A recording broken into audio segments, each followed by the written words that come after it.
ಗದಗ್ ಮಹಾನಗರದಲ್ಲಿ ಜಗದ್ಗುರು ಪಂಚಾಚಾರ್ಯ ಸೇವಾ ಸಂಘ ಗದಗ್ ಬೆಟಗೇರಿ ಇವರಿಂದ ಶ್ರೀಮದ್ ಕಾಶಿ ಜಗದ್ಗುರುಗಳ ಇಷ್ಟಲಿಂಗ ಮಹಾಪೂಜೆ ಹಾಗೂ ಸಿದ್ಧಾಂತ ಶಿಖಾಮಣಿ ಪ್ರವಚನ ಕಾರ್ಯಕ್ರಮ ಅತ್ಯಂತ ಅದ್ಧೂರಿಯಾಗಿ ಸಾಗಿ ಬಂತು.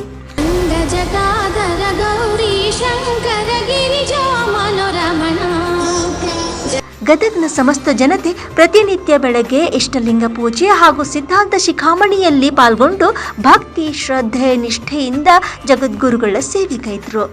ಜಯ ಮೃತ್ಯುಂಜಯ ಮಹಾದೇವ ಮಹೇಶ್ವರ ಮಂಗಳ ಶುಭ ಚರಣ.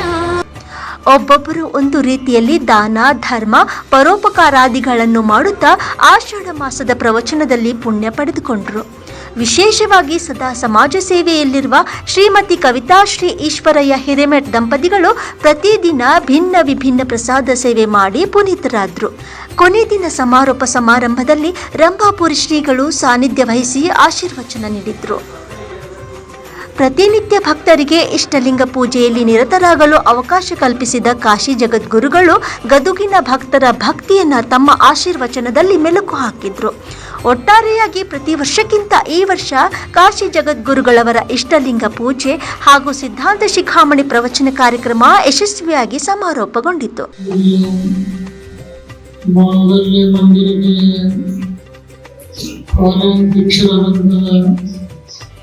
ಶ್ರೀ ಗುಂಡಪ್ಪ ಮಲ್ನಾಡ ಮಗಲ್ಮಾಡಿ ಎಲ್ಲ ಪದಾಧಿಕಾರಿಗಳವರೇ, ಸುದ್ದಿ ಮಾಧ್ಯಮದ ಪ್ರತಿನಿಧಿಗಳವರೇ, ಸಮಾರಂಭದಲ್ಲಿ ಪಾಲ್ಗೊಂಡಿರುವ ಸಮಸ್ತ ಧರ್ಮಾಭಿಮಾನಿಗಳೇ, ತಾಯಂದಿರೇ ಮತ್ತು ಮಕ್ಕಳೇ, ಗದಗ ಬೆಟಗೇರಿ ನಗರದಲ್ಲಿ ಇವತ್ತು ಶ್ರೀಮದ್ ಕಾಶಿ ಜಗದ್ಗುರುಗಳ ಆಷಾಢ ಮಾಸದ ಇಷ್ಟಲಿಂಗ ಮಹಾಪೂಜೆ ಹಾಗೂ ಸಿದ್ಧಾಂತ ಶಿಖಾಮಣಿ ಆಧ್ಯಾತ್ಮ ಆಶೀರ್ವಚನದ ಸಮಾರೋಪ ಸಮಾರಂಭ. ಈ ಸಮಾರಂಭಕ್ಕೆ ಮಣ್ಣ ಕಣಕಣದಲ್ಲೂ ತಂಪು ತಡೆಯುವುದರಲ್ಲಿ ಒಲವಿನ ವ್ರತೆಯು ಎಂಬು ಭಕ್ತರಲ್ಲಿ ಕಸವು ರಸವಾಗಿ ಬಾಳುನಂದನವಾಗಿ ಶ್ರೀ ಜಗದ್ಗುರು ರೇಣುಕರ ಕರುಣೆ, ಶ್ರೀ ಜಗದ್ಗುರು ರೇಣುಕರ ಕರುಣೆ ಹೊಳೆಯಾಗಿ ಹರಿದು ಬರಲಿ, ಹೊಳೆಯಾಗಿ ಹರಿದು ಬರಲಿ,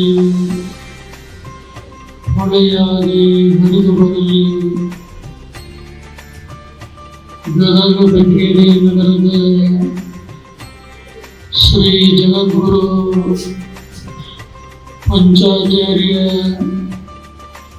ಮಾಂಗಲ್ಯ ಮಂದಿರದ ಆವರಣದಲ್ಲಿ ನೂತನವಾಗಿ ನಿರ್ಮಿಸಿದಂತ ಶ್ರೀ ಶಿವರಂಭಾಪುರೇಶ್ವರ ಸಭಾ ಮಂಟಪದಲ್ಲಿ ಸಂಯೋಜಿಸಿರುವಂತ ಶ್ರೀಮದ್ ಕಾಶಿ ಜಗದ್ಗುರುಗಳ ಸಿದ್ಧಾಂತ ಶಿಖಾಮಣಿಯ ಆಧ್ಯಾತ್ಮಿಕ ಆಶೀರ್ವಚನದ ಸಮಾರೋಪ ಸಮಾರಂಭದಲ್ಲಿ ಸಿಂಹಾಸನಾರೂಢರಾದ ಶ್ರೀಮದ್ ವಾರಣಾಸಿ ಜ್ಞಾನ ಸಿಂಹಾಸನಾಧೀಶ್ವರ ಶ್ರೀ ಶ್ರೀ 1008 ಜಗದ್ಗುರು ಡಾಕ್ಟರ್ ಮಲ್ಲಿಕಾರ್ಜುನ ವಿಶ್ವಾರಾಧ್ಯ ಶಿವಾಚಾರ್ಯ ಭಗವತ್ಪಾದರ ಅಡಿಗಾವಗಳಲ್ಲಿ ಭಕ್ತಿಯ ಪ್ರಣಾಮಗಳನ್ನು ಸಲ್ಲಿಸಿ ದಿನನಿತ್ಯದಲ್ಲಿ ಪ್ರಾಸ್ತಾವಿಕವಾಗಿ ಉಪದೇಶಾಮೃತವನ್ನು ನೀಡಿದಂಥ ನರೇಗಲ್ ಹಿರಿಯ ಮಠದ ಶ್ರೀ ಶಿವಸ್ತ್ರ ಬ್ರಹ್ಮ ವ್ಯಕ್ತಿ ವ್ಯಕ್ತಿಯ ನಿರ್ಮಾಣ, ಸಮಾಜ ನಿರ್ಮಾಣ ಈ ಸೂತ್ರಗಳಲ್ಲಿ ಅಡಗಿರುವುದರಿಂದ ಇವುಗಳನ್ನ ನಿರಂತರ ತಮ್ಮ ಆಶೀರ್ವಚನದೊಳಗೆ ತಿಳಿಸಿಕೊಂಡು ಬರೋದನ್ನು ನಾವು ಕಂಡುಕೊಂಡು ಬರ್ತೇವೆ. ಈ ಧರ್ಮಾಚಾರಸ್ಥನ ಆದ್ಮೇಲೆ ಬರುವಂತದ್ದೇ ಭಾವಾಚಾರ. ಭಾವಾಚಾರ ಅಂದ್ರೇನು? ಭಾವ ಆಚಾರ. ಭಾವ ಅಂದ್ರೇನು? ಭಾವ ಅಂದ್ರ ಯಾರಿಗೆ ಅಂತೀರಿ ಮನ್ಯಾಗ ಅಕ್ಕನ ಗಂಡನ ಆ ಭಾವ ಅಂತ ಅವನ ಆಚಾರ ಅಂತ ತಿಳ್ಕೊಂಡಿರಿ. ಮತ್ತೆ ಭಾವಾಚಾರ ಅಂದ್ರೆ ಭಾವ ಅಂದ್ರೆ ಮನಸ್ಸಿನ ಒಂದು ವ್ಯವಹಾರ, ಮನಸ್ಸಿನ ಒಂದು ಅಂಶ, ಮನಸ್ಸಿನ ಒಂದು ಭಾಗ. ಅದನ್ನ ಭಾವಾಗಮ, ಅದರೊಳಗೆಲ್ಲ ಸಿದ್ಧಾಂತಗಳು ಬೇರೆ ಬೇರೆ ಸ್ಥಳಗಳಲ್ಲಿ ಹೇಳ್ಕೊಂಡು ಬರ್ತಾರ. ಕ್ರಿಯಾಗಮ ಭಾವಾಗಮದೊಳಗೆ ಹೇಳ್ಕೊಂಡು ಬರ್ತಾರ, ಬೇರೆ ಬೇರೆ ಕಡೆ ಹೇಳ್ಕೊಂಡು ಬರ್ತಾರೆ.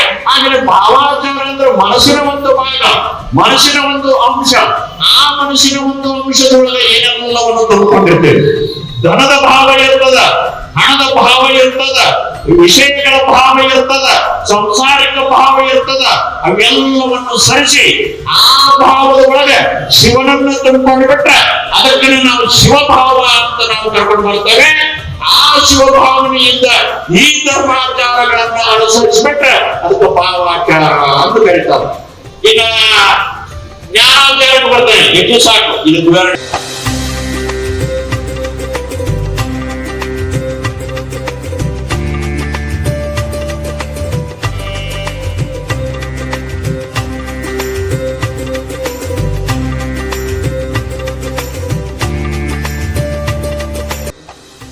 Rise of news Gadag.